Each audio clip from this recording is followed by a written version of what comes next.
And we now begin our second portion of the post-game press conference, this time being joined by the members of the Oregon Ducks, head coach Dan Lanning, and both most valuable players, the offensive most valuable player, Dante Moore, and the defensive most valuable player, Brandon Finney Jr. We will begin with opening remarks from head coach Dan Lanning. Yeah, unbelievable game, a lot of fun. We've talked to our guys about being battle-tested all year and having to win in different ways. You know, that game went back and forth in a lot of ways. You know, struggled at times to go score points, and our defense did an unbelievable job getting the ball back, and then our offense showed up when it mattered most there at the end of the game. I think we out-physicaled our opponent at the end, but a lot of respect for Coach McGuire and the team that he's had. They shouldn't discredit him. I remember this feeling last year, right? When you have a really good team, you play really good football all year, and then it comes to an end, and that's the way it is for every team but one. You know, certainly grateful for our fans and excited to see them show up in Atlanta, but proud of our players, the resiliency that they showed, their ability to stay calm and poised and collected under pressure. It's not easy in big moments, but these guys have shown and proven time after time, these two guys up here, that team in that locker room have shown time and time again that they're ready for big moments. All right, Coach Lanning, thank you for those opening remarks. We now open up questions for all three, Coach Lanning and also Dante Moore and Brandon Finney. Please raise your hand. A microphone will be brought to you. Please state your affiliation and your name before asking your question. Questions are now open.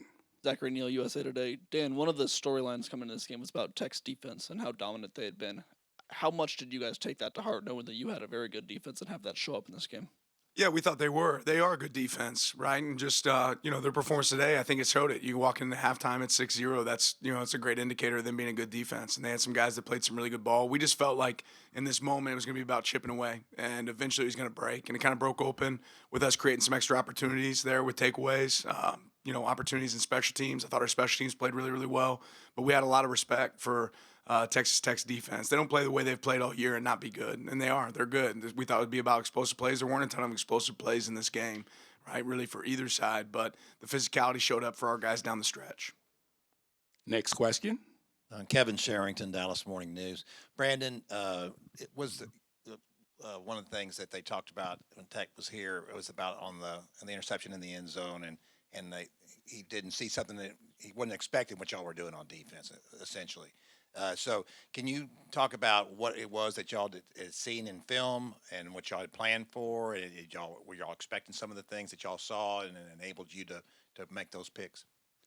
Well, I feel like our defense is the best at preparing in the nation. So what Coach Taj, Luke Hoy, and what Coach Landon do just throughout the week, just preparing us as players, getting ready for the game plan, just helps us as players to just be ready and execute. That's our job. Next question. And again, we'll get a mic to you, but we'll go with this gentleman. AP Stedham of AP as we see it. Coach, how did you negate their passing offense? They didn't seem to have any rhythm today. And Brandon, you could help with that, I guess, probably. Yeah, it definitely starts with players like Brandon. And I think Brandon would tell you the same thing. It's about 11 guys executing. That's how you get an opportunity to create plays like that. And I think when we pull up this film and we watch it, we're going to see 11 guys playing the same call. We knew their tempo would be an issue. So ultimately, we want to be able to get the call in fast and let our guys line up. I thought we did a really good job of that. I thought Coach Lapoy did a great job of calling the game, and our defensive coaches preparing them. I feel like it was probably faster in practice than it was in the game, which is ultimately what we wanted. And then we knew their strengths, right? They've been really good at completing shots down the field. They've had a really good screen game. Those are things that we really prepared for and worked really hard for. And, guys like Brandon showed up. Next question. Dan Tortora, wakeupcalldt.com. Coach, just what you can say about going for it on fourth down, trusting your offense, and Dante, to that effect, having a coach that leaves you out there on the field and believes that you can get after it on fourth down. Well, it works sometimes, it didn't work sometimes, right? So I assume all the times it didn't work, I'm stupid, and the times it worked, I'm smart. That's kind of how it works, right? And I feel like, we talked about it at halftime. We made some adjustments. They were playing really good fourth down defense, and we decided, hey, let's take the points in the second half. But I think, that's our mindset. We make those decisions early in the week, and I certainly trust our offense. They ran a really tough defensive call for what we called, down there in the red area. That's one that you wish you had back. Say we could have took the points there. But points are never guaranteed. We missed a field goal too. But I felt good about we got an early look on punt and felt like we were going to have a look at the punt fake. That was an opportunity to go be aggressive, and just felt like ultimately if you limit the opportunities for their offense to be on the field, you were going to increase the opportunities for us to go score and them not to. And that showed up today. Andrew Goodrich, Texas Tech on SI. Coach, David Bailey had a lot of plays today. What's the biggest challenge in defending a player like that? They got good players, man. They got really good players. They got a great front. And ultimately they rush the passer really, really well. So I'm excited to evaluate the film and say, how can we shore that up? I think there's going to be some small things that we can attack and make better.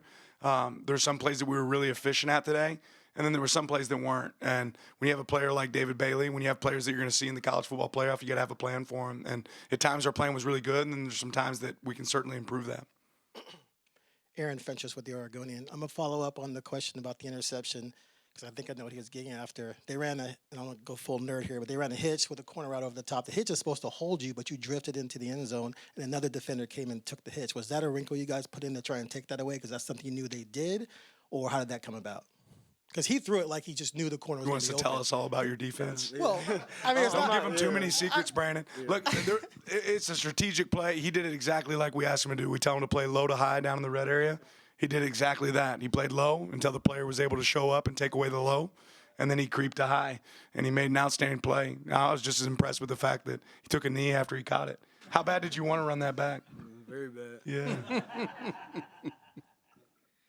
Dante, you obviously led the team in here and come out with the win. Obviously, the goal is now to come back here in a couple of weeks. I don't want to ask you to look too far ahead, but how did being in this place, I don't know, did you allow yourself to think about what could await for you here if you guys keep taking care of business the rest of the way?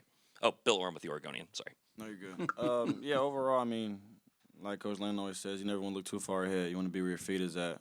Being in the present moment, we have to have safe travels back to Eugene, make sure we get recovered. But yeah, being in Miami was great weather. Of course, I'm just proud of the fans that traveled out here from Eugene. But yeah, of course, that's everybody's team's end goal, but you can never look too far ahead. We got to worry about the next day. Down front. This is for Coach Lanning. Now that this game is behind you, what do you think of not having a first-round bye this season?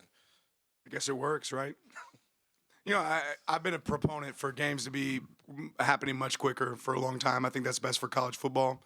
Again, I felt like this game, the Orange Bowl, first off, was unbelievable. I should have, really gave him kudos to the Orange Bowl because it's been a great experience, but it's not the same bowl experience anymore when you talk about playoffs, right? Our guys didn't leave the hotel. They had a mindset, that we can celebrate when this thing's all over with, and they were really focused. But the hospitality here was unbelievable. But we're trying to serve two different purposes here, and this is a playoff. Playoff, in my opinion, should have been played in Lubbock, Texas. I said that before. That's not because we wanted to go play in Lubbock. I certainly didn't. I'm glad we played here in Miami, and it was good prep for us. But last year, very similar situation for us. I feel like that game should have been played in Eugene. And there's a lot of people that do playoffs.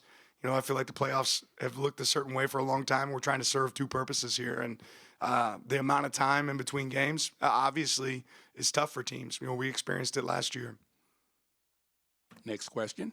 Zach Neal, USA Today. Dan, what are the next 12 to 24 hours look for you? Like, how long do you celebrate this win? How are you going to watch the game this afternoon? And what's the plan for you? Well, it's going to start with about a 5-hour flight, 5.5-hour flight. But we'll be watching film on the way back, start trying to evaluate the opponents that we could potentially play. Hopefully we get some Wi-Fi up there in the air and we can, flip on a game and check it out. But it always starts with us. Right, so we can go back and look at this game and say, okay, what do we do really well? Let's go to the doctor. Let's figure out what kind of medicine we got to take for the next game. Because I think that's always the greatest indicator of what you have to improve when you start to analyze what you have in front of you. And then we'll have kind of a bonus day here tomorrow, and then we'll hop right into a normal week prep, right, Sunday prep. And I don't even know what day today is. Today's Saturday in my mind. Yes. But we'll get a bonus day, and then it'll be Sunday the next day. This is our final question. Aaron Fentress again with the Oregonian. Dante, can you go through the entire offensive playbook since Lanning wouldn't give it? No, I'm kidding. There's been a few times this year where the explosiveness wasn't there on offense, like Penn State, like Iowa, where you had to play under control, crisp, clean, get rid of the ball. Can you talk about sort of how you played, how the offense played, responding to the fact that they had a devastating pass rush that you had to make sure you got rid of the ball quickly against? Yeah, we've seen on film that Texas Tech defense is really good.